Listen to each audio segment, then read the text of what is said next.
Israel अपने दुश्मनों को कहीं का नहीं छोड़ता। ये बात 16 आने सच है। जिस तरह से इजराइल अपने पर हुए हमले का बदला ले रहा है, उससे अब उसका अगला टारगेट हुती नजर आ रहा है। पहले हमास, फिर हिजबुल्लाह और अब हुती। इजराइल का संदेश साफ है, हम पर आंख उठाई तो देखने लायक नहीं छोड़ेंगे। यही कारण है हमास और हिजबुल्लाह की कमर तोड़ चुके इजराइल ने अब हुती को मिट्टी में मिलाने का अभियान शुरू कर दिया है।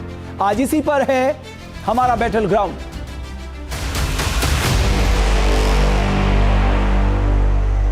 Tel Aviv.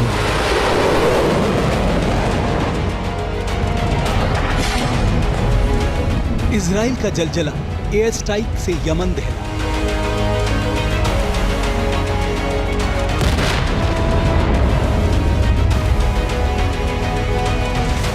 इजराइल का हुती से बदला, यमन के दिल पर हमला।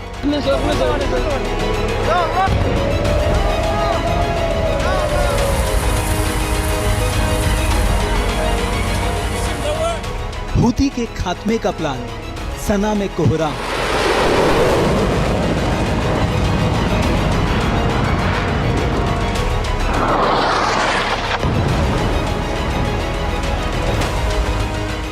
घातक मिसाइलों से वार, यमन में मचा कोहराम।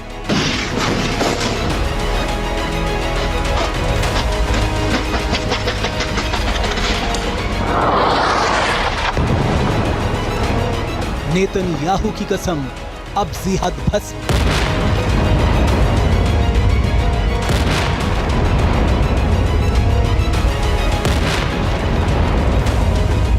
लेबनान खत्म, गाजा खंडर, अब हुती का नंबर।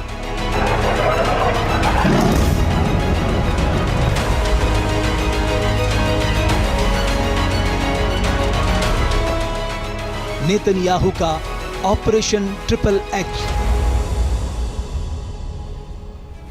पश्चिम एशिया में एक बार फिर युद्ध जैसे हालात बनते दिखाई दे रहे हैं। रविवार को इजराइल ने यमन की राजधानी सना में जोरदार हवाई हमले किए, जिसमें ईरान समर्थित हुती विद्रोहियों के कई ठिकानों को निशाना बनाया गया। सना में रात भर धमाके की गूंज सुनाई देती रही, जिससे शहर में दहशत का माहौल बन गया। माना जा रहा है अपने पर हुए हमले का बदला लेने के लिए इजराइल ने हुती पर घातक पलटवार शुरू कर दिया है।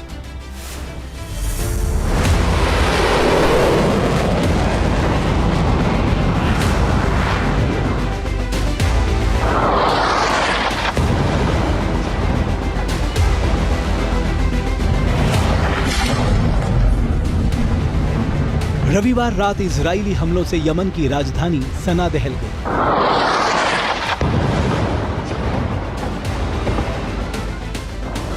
इजरायली फाइटर जेट्स की बम वर्षा से यमन में कोहराम मच गया।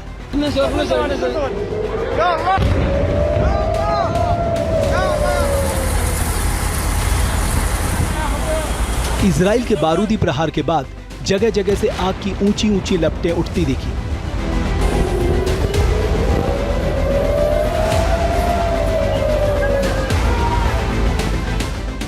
हुती विद्रोहियों के मिसाइल हमलों के जवाब में शुरू किए गए इस ऑपरेशन से यमन में भारी तबाही मची।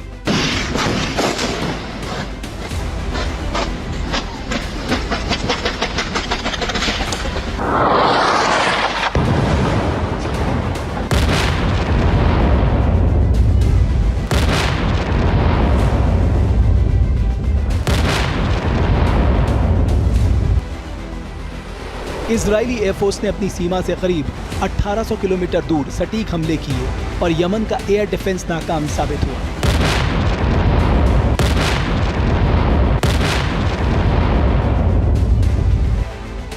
इजरायली एयरफोर्स ने सना में नागरिक ठिकानों को निशाना बनाया। आईडीएफ ने 10 मिनट में 30 से ज्यादा हवाई हमले करके यमन को दहला दिया। इस हमले में एक पेट्रोलियम वेयरहाउस, हजीज सेंट्रल पावर स्टेशन और ऑयल कंपनी स्टेशन तबाह हो गए।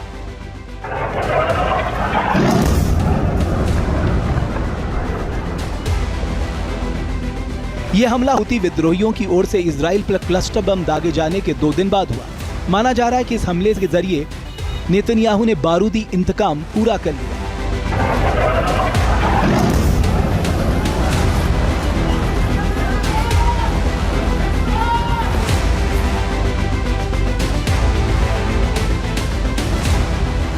ये स्पष्ट है कि इजराइल की आतंकवाद के विरुद्ध जीरो टॉलरेंस की नीति रहती है और इसी जीरो टॉलरेंस की नीति के तहत इजराइल हूती आतंकियों को भी टारगेट कर रहा है। और एक ऐसे समय में कि जब हूती आतंकियों ने एक बार फिर से बैलिस्टिक मिसाइल्स के माध्यम से इजराइल पर हमला किया है, तो इसका जो रिस्पांस है वो बहुत ही सख्त तरीके से इजराइल दे रहा है। और इजराइल के द्वारा हूती आतंकियों के सफाई के लिए भी बड़े कदम उठाए जाएंगे, इसमें कोई दो राय नहीं है। इजराइल अपने राष्ट्र की रक्षा के लिए, चाहे वो हमास हो, चाहे वो हिजबुल्लाह हो, चाहे हूती हो, सभी को नेस्तनाबूद करेगा। इजरायली एयरफोर्स के प्रकोप से यमन का राष्ट्रपति भवन ही नहीं बचा। इजरायली एयरफोर्स ने सटीक हमला किया और राष्ट्रपति भवन के परिसर को निशाना बनाकर दिखा दिया कि वो कहीं पर भी हमला करने में सक्षम है।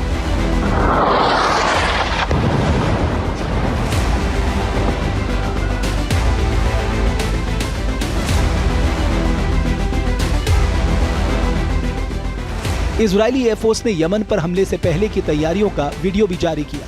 इस वीडियो में इजरायली वायुसेना के फाइटर जेट्स हमले के लिए उड़ान भरते दिखाई दिए।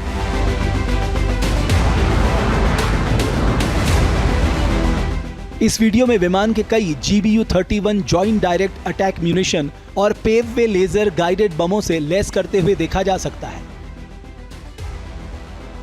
इजरायली वायुसेना की 69 हैमर्स स्क्वाड्रन ने इस ऑपरेशन को अंजाम दिया। ऑपरेशन में F-151 राम फाइटर जेट्स का इस्तेमाल हुआ है। इजरायली स्ट्राइक फाइटर्स ने दक्षिणी इजराइल के हतजेरियम एयरबेस से उड़ान भरी और पश्चिमी यमन में ईरान समर्थित हूती विद्रोहियों को दहला दिया। इजरायली सेना के टॉप कमांडर ने पूरे ऑपरेशन की वायुसेना संचालन केंद्र में बैठकर निगरानी की।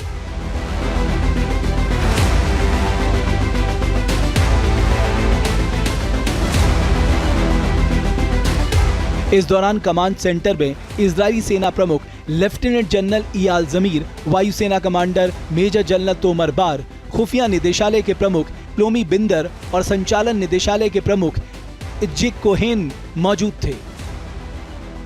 यमन में IDF के ऑपरेशन के बाद इजरायली प्रधानमंत्री बेंजामिन नेतन्याहू और रक्षा मंत्री कार्ड्स भी वायुसेना के कमांड सेंटर पहुंचे।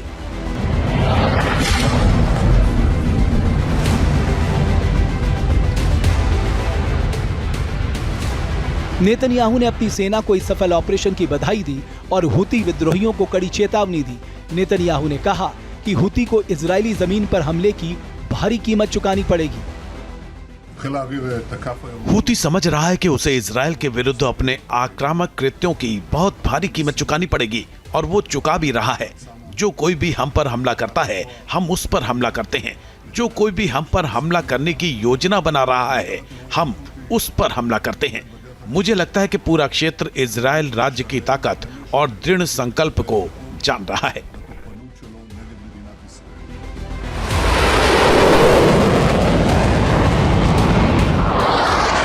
संकेत साफ है कि इजराइल ने हूती के सफाये का ऑपरेशन शुरू कर दिया है।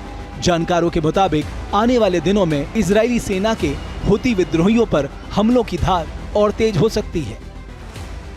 ऐसे आतंकी संगठन का जो सफाया बेहद आवश्यक है। ये न सिर्फ इजराइल के लिए बल्कि पूरे यूनाइटेड स्टेट्स ऑफ अमेरिका और वेस्टर्न कंट्रीज तथा विश्व में ऐसे सभी राष्ट्र जो कि एक रूल्स बेस्ड ऑर्डर को स्थापित करने की दिशा में अपने प्रयास कर रहे हैं, आतंकवाद से लड़ने के लिए अपने प्रयास कर रहे हैं, सभी के लिए आवश्यक है। और रेड सी, बाब अल मंडेब स्ट्रेट और गल्फ ऑफ एडन में जो एक शिपिंग लेन्स को बाधित करने का कार्य हूती ने किया है, उससे तो उसने पूरे अंतर्राष्ट्रीय समुदाय के लिए भी संकट खड़ा कर रखा है। इसीलिए इस आतंकी संगठन के खिलाफ सबसे सख्त कार्रवाई करने की नितांत आवश्यकता है, जो कि इजराइल आने वाले समय में इसे अवश्य करेगा, ये स्पष्ट रूप से दिखता है। नेतन्याहू ईरान में 2 प्रॉक्सी हमास और हिजबुल्लाह को पहले ही मिट्टी में मिला चुके हैं। लगता है अब उन्होंने ईरान के तीसरे प्रॉक्सी हूती के सफाये का प्लान आगे बढ़ा दिया है।